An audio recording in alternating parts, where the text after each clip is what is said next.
John, there you are.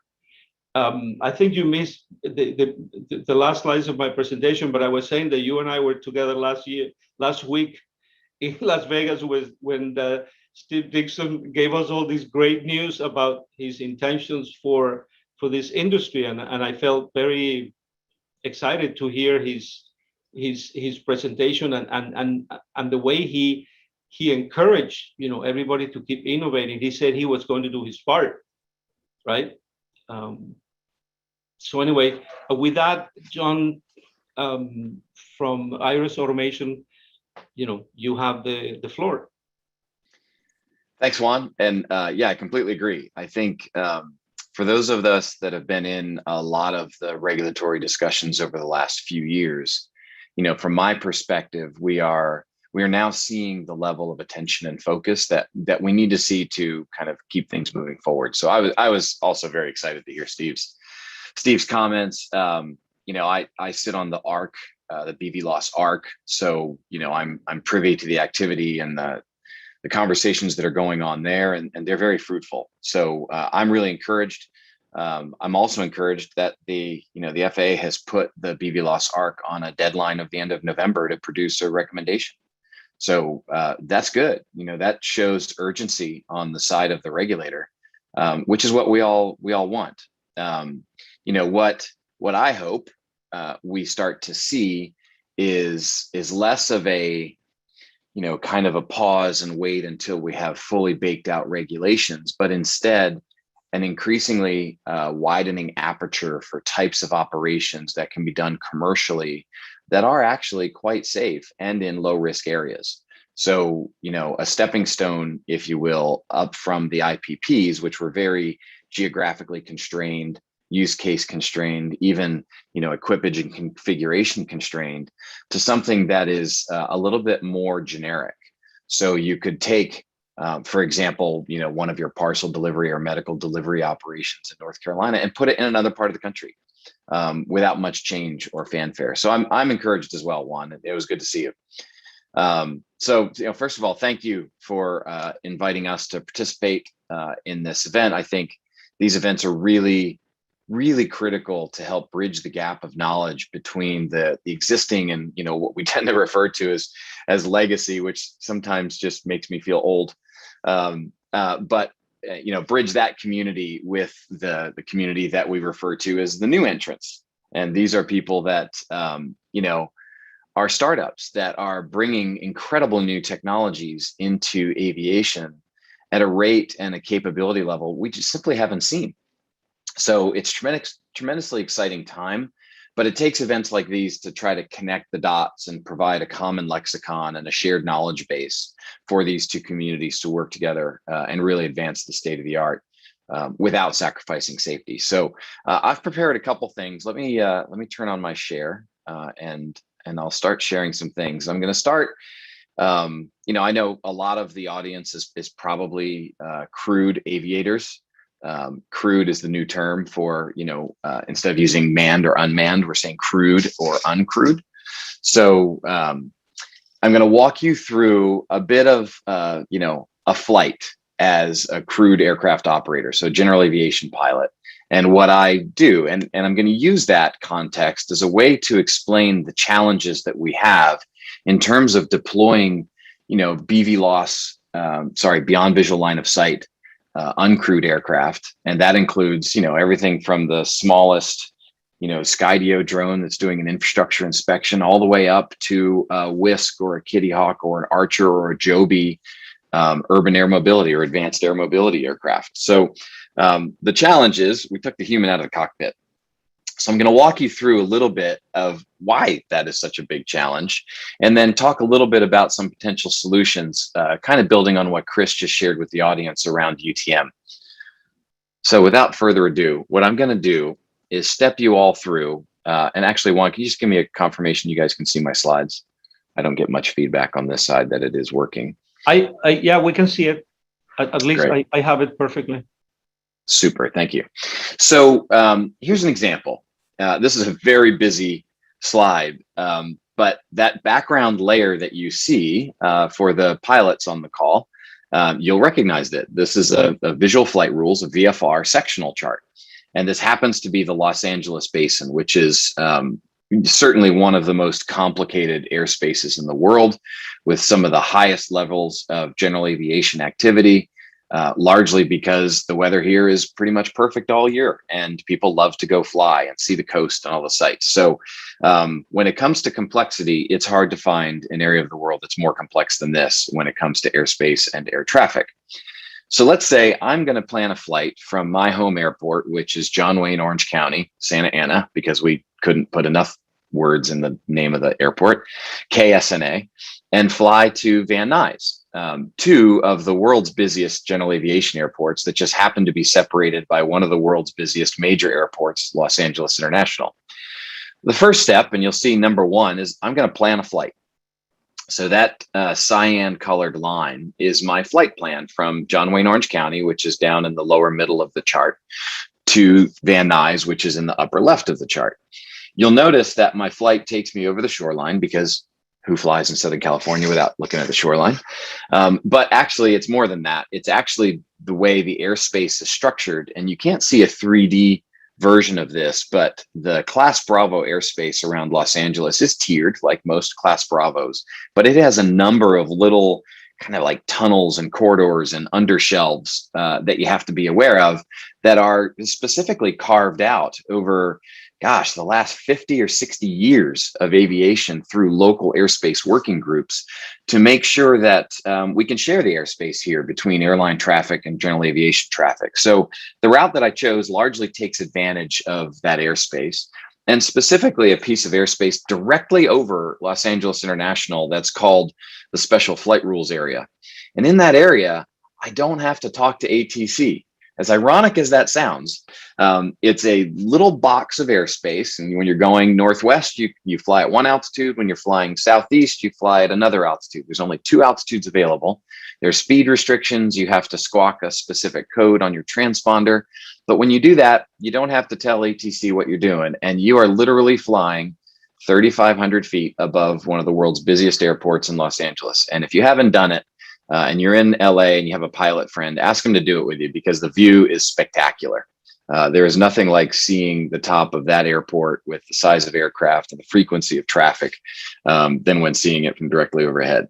So that's my planned flights. That's the first way I deconflict from other air traffic and avoid collisions, is I pick airspace and I pick a route of flight that's going to minimize my risk of having a mid-air collision. Step two, I'm going to pick the right airspace classes, which ensure that there's cooperative airplanes. Chris used the word cooperative in his presentation. Just for the audience, let me clarify what that means. You can be completely legal in today's aviation system, pretty much around the world, but especially in the US, but not cooperate with anybody. Because you can operate in a class Gulf airspace, which is typically referred to as uncontrolled airspace, without any electrical system on your airplane at all, which means you don't have a radio, which means you just go out there and have fun flying. You know, God bless America. We can do that. We have that liberty. The challenge is when you have mixed use airspace and other traffic flying around, if someone who's exercising their rights is not cooperating, well, then you don't know where they are.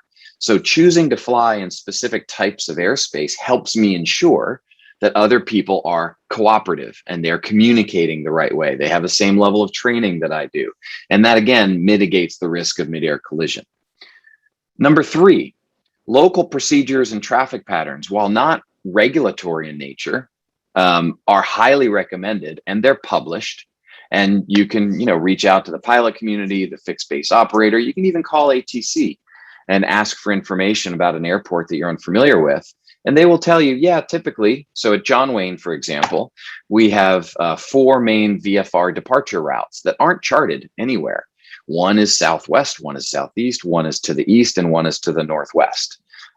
So knowing those local procedures helps me ensure that I'm in a part of airspace that is typically used by similar traffic doing similar things. And it also helps other traffic be aware that, hey, that's where a lot of VFR departures are going. So you might want to just kind of steer away from there.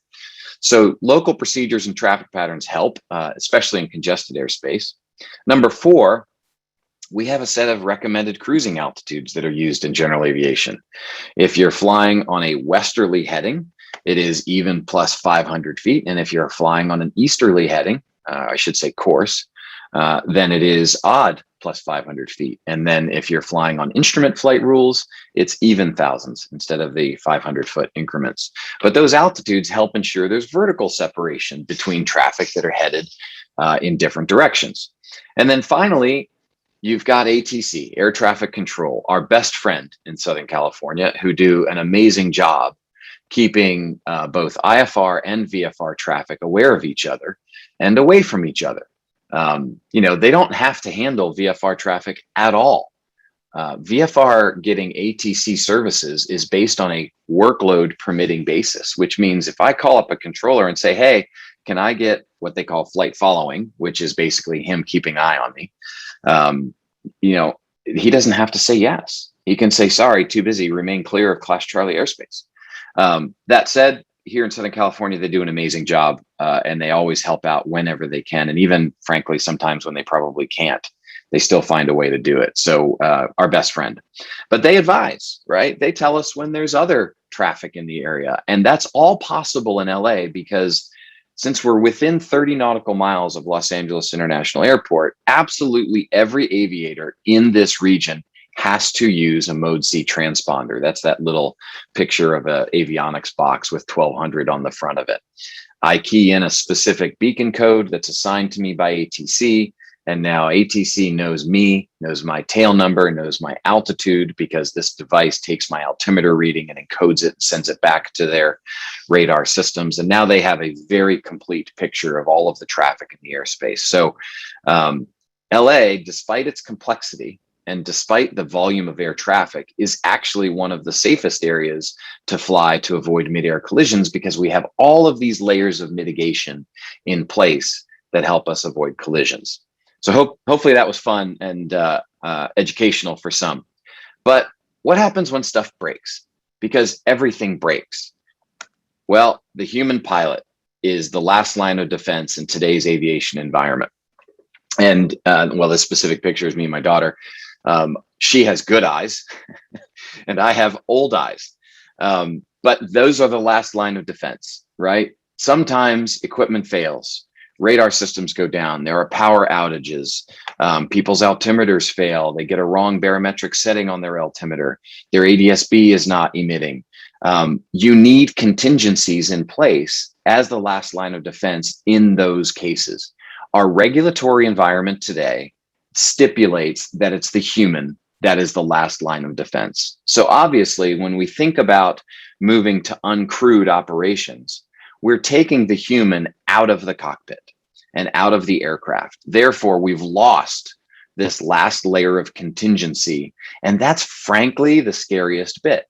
It's not that the technologies aren't there to do this. Of course they are. I mean, these unpiloted systems, they fly routes way better than I ever could.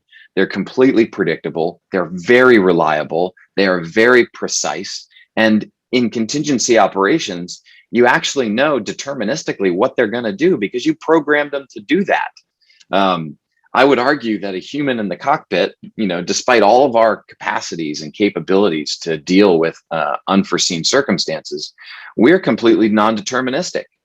If something goes wrong, you kind of don't know what a human's going to do. You hope, based on the level of training that all pilots have, that they do react to emergencies and contingencies in a somewhat predictive way. But these things really don't happen that often.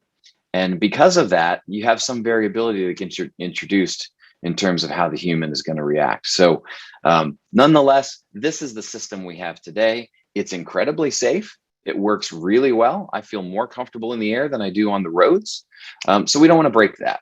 So how do we introduce these new aircraft into the airspace to take advantage of all of their economic and technical benefits, but without putting the existing system at risk? And that's the challenge in front of us today. Why do we want to put all of these unpiloted systems in the air? Well, golly, there's a lot of economic benefit and public benefit that can come from uncrewed aircraft. They're smaller, they're cheaper, they're more environmentally conscious. They can do things and go places that current human piloted aircraft can't go. So there's all of these things, from emergency medical services to infrastructure inspection to package delivery for commerce and for healthcare, to infrastructure inspection for aging infrastructure like our bridges and roads that we just simply can't inspect frequently or accurately enough to keep up. And then ultimately, what we all hope is that we get to hail an air taxi with our cell phones and fly through the air to get from point A to point B. Well, all of these things rely on us coming up with a safe way to integrate these unpiloted systems into our airspace. And that comes into specifically what I do and what my team does at IRIS, and that is helping solve for this problem of traffic and collision avoidance without the last line of defense, without the human being in the cockpit. From a regulatory perspective, they really care about four main pillars. We're going to highlight the air risk pillar, but just very quickly, I'll kind of give everybody a bit of a primer on the other four. Well, first of all, the FAA's charter is to ensure the safety of the national airspace, and that includes the safety of the people who are in the airspace, i.e. not on the ground, and the people that are on the ground who are not participating because we're flying over them. Therefore, the FAA has to consider both ground risk and air risk. The other thing the FAA is chartered with that not a lot of people really think about is equitable access to airspace. So you can't just say, oh, no, only airliners go here. That's not equitable. You have to come up with a way to allow the airspace to be shared across all citizens, but without sacrificing safety. So therein lies the challenge point. With our specific new entrants or new technologies that we're bringing into aviation, specifically those that enable removing the human from the cockpit, the command and control connection between the ground or a command center and a UAV or UAVs is critical.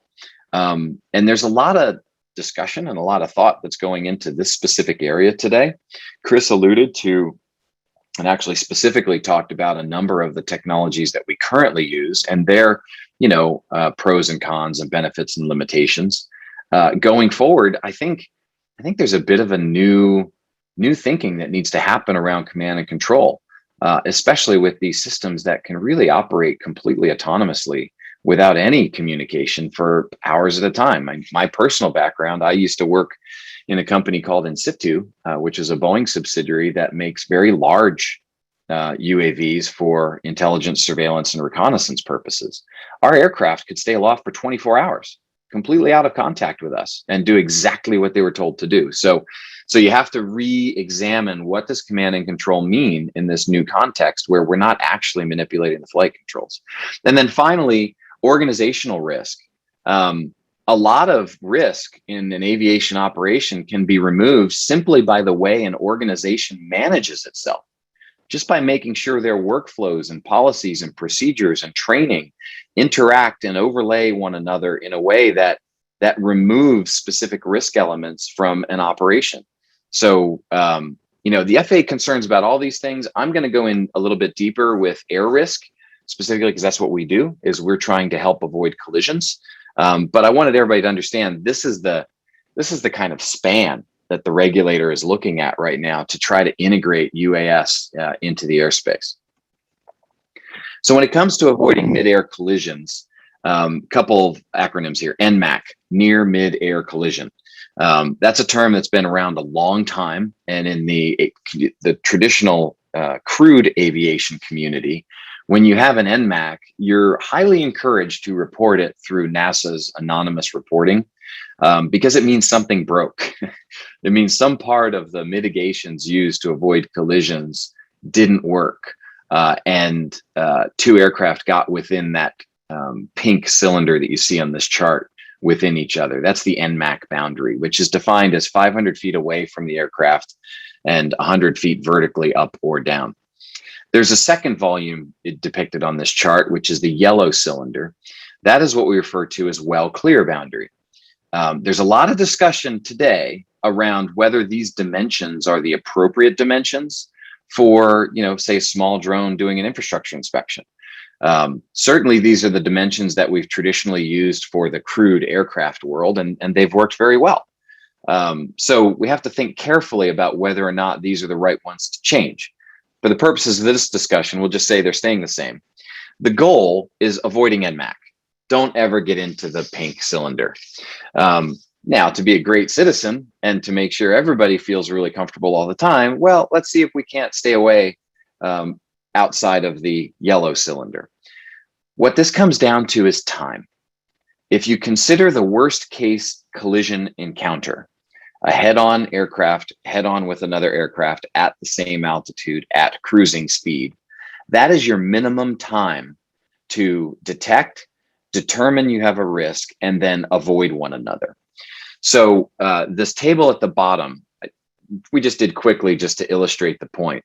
So if you've got a 1 kilometer detection range for an aircraft, the well clear boundary, that buys you 4.6 seconds of time budget. And if your avoidance requirement is the well clear boundary of 2,000 feet laterally or 250 feet vertically, that means your lateral maneuver at typical turn and cruise speeds of the aircraft we're considering is about 24 seconds. Well, I only had 4.6 seconds. So clearly a 1 kilometer detection range doesn't work for well clear. But now let me take you to the other end of the spectrum. Let's say you had a 1 kilometer detection range, but you just had to avoid the NMAC. Well, now you've got 10.1 seconds of time budget, and a lateral maneuver to get 500 feet away only takes you 7.5 seconds. So now you can do it. So hence the discussion around what is the right boundary layer to use. A lot of this comes down to the performance characteristics of the aircraft involved. But the point is there's probably some middle ground here that is appropriate for a given category, class, and size of UAS, given the operational environment it's flying in. Some of you may hear the words risk ratios. I'm not going to go into depth on defining risk ratios today, but this is an approach to try to address that given a specific operating environment and the baseline risk that exists versus the mitigations that you put in place to ensure that you're adequately mitigating collision. So from that, oh, I forgot there was a building here. Let me just step through these. So here is an interesting picture. And I'll invite you all to just look at the image. This is an image from onboard a typical small drone with a standard off-the-shelf kind of, CMOS image sensor, a machine vision camera. If you look very closely in the bottom left corner, you will see a small green box that you probably didn't see immediately when you looked at this image. That is traffic detection from our onboard Cassia system. I'm going to click one more time and show you the close-up of that. This is what that is. It was a paraglider. Exactly one of the threats that Chris called out in his OneSky presentation. This is a typical, completely legal, but non-cooperative aircraft that will be operating in the altitudes of most small BVLOS UAS drones. So it doesn't have a radio. It doesn't transmit ADS-B. It doesn't have an engine, so it doesn't make any noise. It's at low altitude and it's got a human aboard. Boy, this is the thing we don't want to run into. So how do we detect that? We use an approach, and there are other approaches available. You can use radar, you can use acoustics, and if you have a big enough airplane and a big enough budget, I'll be the first one to tell you, use all of them. And the reason I say that is just look at us as humans, right? We have 5 senses. Well, some of us think we have 6. 5 senses. Evolution has taken care of making sure that we had all the different sensing modalities that are cooperative with one another that cover gaps that any other sense has. That's exactly the same principle here for trying to detect and avoid other aircraft. If you can put multiple modalities on board, go for it. Knock yourself out. That's going to give you your highest level of safety for a system like this. The challenge that we have is that when you consider the missions that small BVLOS drones are flying, they're not large aircraft. And many of them, to take advantage of operating costs and environmental benefits, are electrically driven. Therefore, they don't have long endurance or long range. and they need to carry the payload that is for the mission first. So their available extra payload is minimal. So we think that a computer vision system is one of the easiest ways when it comes to size, weight, and power swap to enable this kind of capability.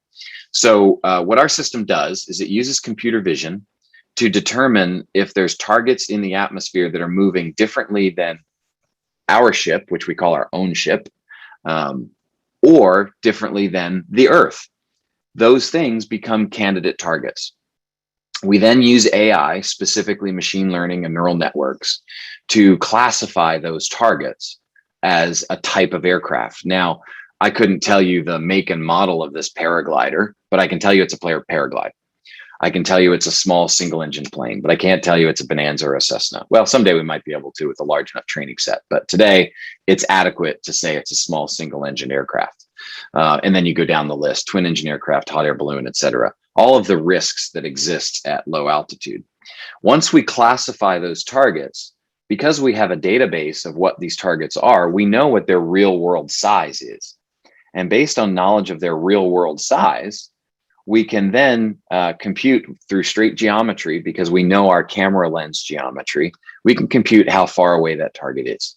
So this is a combination of geometry, computer vision, and machine learning that leads to an onboard real-time traffic detection, classification, and tracking system. Once we have a track, in this case, we track this paraglider and it's 781 meters away, we send messages to the onboard autopilot to say, hey, this is a collision threat you should avoid. And then each aircraft has its own avoidance maneuver that it chooses to use. The operators of those systems have their own preferential avoidance maneuvers. There's a lot of discussion going on in the community around standard avoidance maneuvers. But at the end of the day, you just want to do something that's within the performance capabilities of your aircraft that maximize your distance from the threat in the minimum amount of time. So I mentioned our algorithms. So some of the audience is probably going to be laughing if you ever watched the Silicon Valley series, but machine learning and AI can look like magic when it works. What I'm here to tell you is that making it work is decidedly non-magical. It requires a lot of heavy lifting. It starts by understanding your problem implicitly, designing an approach to this solution that you test on a bench. We use simulation heavily in the development of our algorithms because it's the only way we can get enough data rapidly enough to iterate in our development cycle. Once we have a good model that we like, then we run collision scenarios in our simulated environment to determine whether our algorithmic approach is going to work. And then once we are confident it does, we go out and we deploy it in the real world. And we fly and we collect massive amounts of data, label that data, and then measure the empirical performance against our model performance to satisfy ourselves that, yep, the system is working as intended. A byproduct of that is then we have a massive amount of data that we share with our customers, operators, and regulators so that they understand the performance limitations of the system, where it works and where it doesn't work. No system works all the time. And what's more important is, what's more important than claiming how great you are all the time is actually sharing when you're not great, because that's what leads to safety, because now an operator is going to deploy it in the right context where it's going to provide value and add to the safety equation. To give you a sense of how many encounters we fly or simulate to be able to do what we do with our systems, to date, we've flown over 250,000 encounters in our simulator. And we've flown over 16,000 real world encounters using GA aircraft and drones. That produces a massive amount of data that we then label. And to date, we have over 2.2 million annotated images that are used to train our machine learning classifiers and produce the performance that we enjoy today in our system. What is the system? We deploy all of this cool stuff in a box on board that we call Cassia.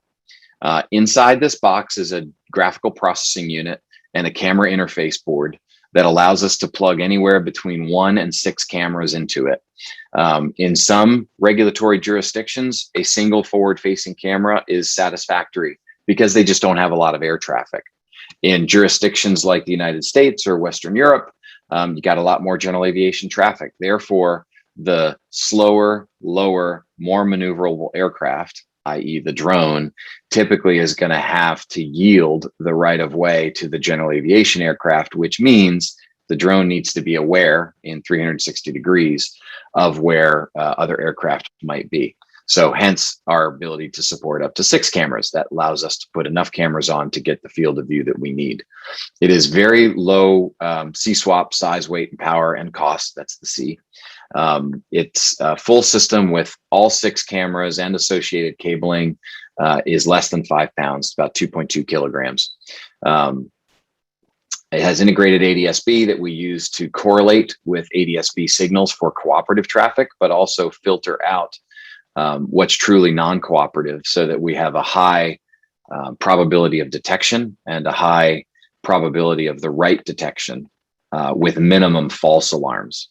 So we don't want any false negatives. That means a target that gets through the wickets.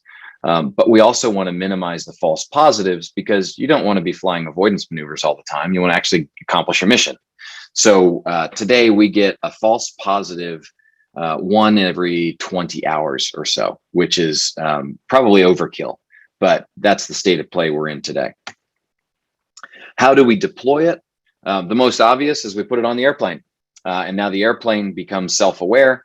We're directly integrated to the autopilot, which means we don't have a human in the loop, going back to that time budget slide that I showed you between well clear and near midair collision. Since we communicate directly to the autopilot, we get to maximize the use of that time budget to execute an avoidance maneuver. But some aircraft, especially those that are going to be used in parcel delivery or small or low altitude infrastructure inspection, these are smaller aircraft that don't have the payload available to carry our system, or any other DAA system for that matter.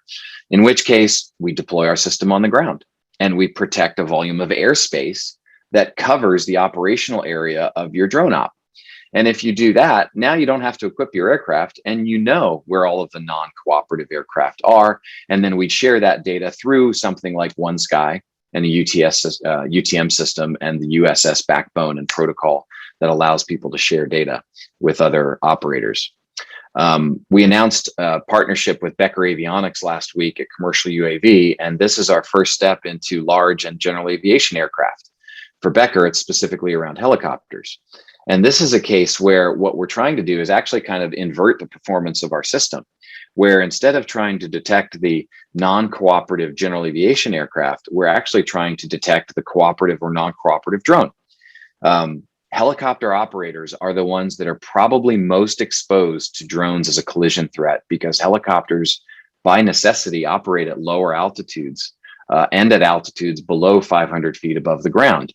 As a matter of fact, there's specific exemptions in the rules today that allow helicopters to do those operations. So they need to be able to detect these things. So we're integrating our optical detection system with Becker's spatial audio system, which plays almost like a surround sound notification in a pilot's earphones, so that they will hear traffic at their 5 o'clock. And they'll just intuitively know where that traffic is.